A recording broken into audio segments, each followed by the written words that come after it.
Kami kelompok Cyber Security dari kelas A akan mempresentasikan tugas 10 dengan topik Incident Handling.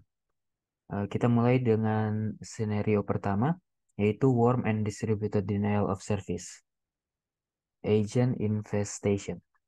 Nah, beberapa pertanyaan mengenai preparation. Oh ya, ini skenario pertama ini itu mengenai sebuah organisasi yang eh, terkena worm, dan worm itu dia menginstal ini distributed denial of service.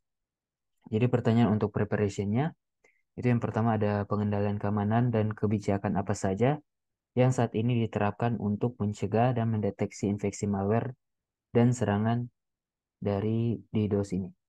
Kemudian apakah rencana dan prosedur penanganan insiden telah didokumentasikan dan diuji secara rutin untuk skenario seperti ini?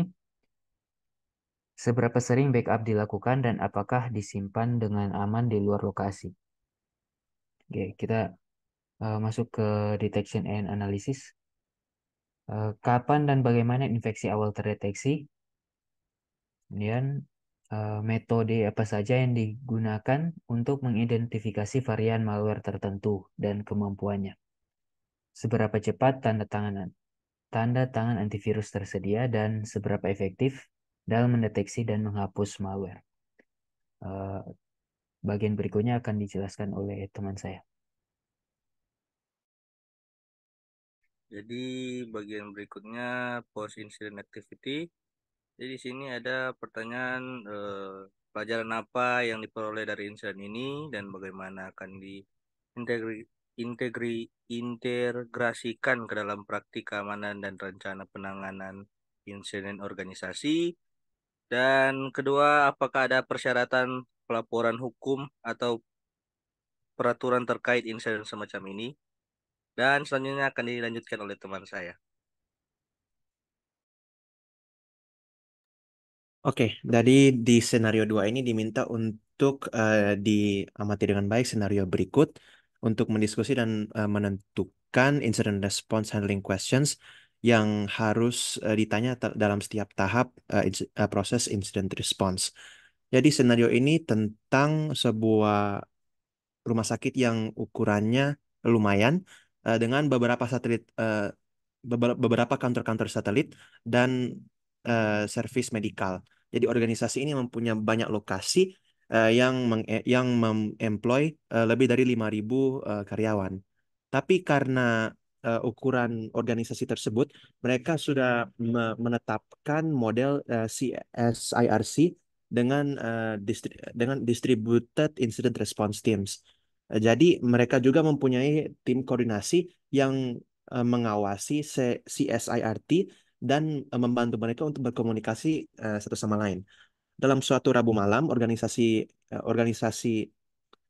keamanan fisik organisasi ini menerima panggilan dari eh, payroll administrator yang melihat orang yang tidak terkenal meninggalkan kantornya dan langsung lari eh, lari di bawah apa langsung lari dan lari dari gedung. Administrator tersebut telah meninggalkan workstation-nya terbuka dan rentan. Jadi untuk beberapa menit saja, tapi program tersebut ini eh, sudah login dalam pada main menu seperti seolah-olah dia tidak pernah pergi.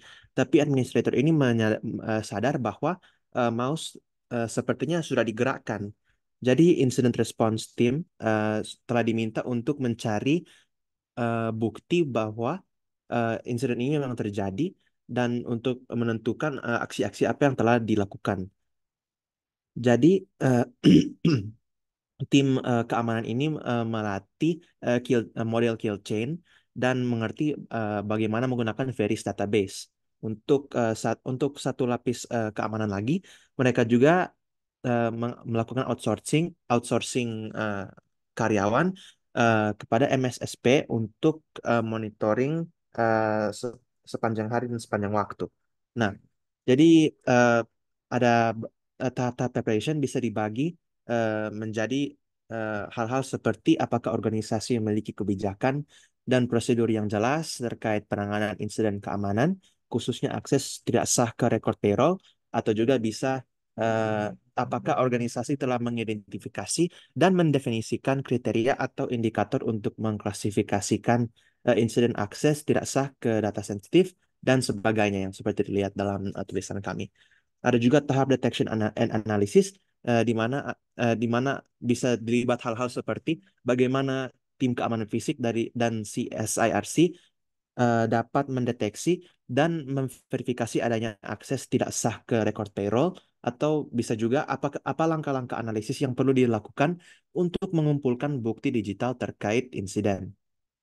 Berikut adalah tahap containment, eradication, and recovery, di mana bisa melibatkan hal-hal dan pertanyaan-pertanyaan seperti apa tindakan segera yang dapat dilakukan untuk membatasi dampak dan mencegah penyebaran insiden, atau bisa bagaimana mengamankan workstation korban dan data payroll yang mungkin telah diakses, tapi juga tahap berikut adalah post incident activity, di mana bisa terlibat hal-hal pertanyaan-pertanyaan seperti apa apa pembelajaran yang dapat diambil dari insiden ini untuk meningkatkan keamanan data sensitif di masa depan, atau juga bisa bagaimana melakukan evaluasi pasca insiden untuk mengidentifikasi area perbaikan pada kebijakan, prosedur, dan kemampuan penanganan insiden dan sebagainya seperti yang kami telah tulis di sini.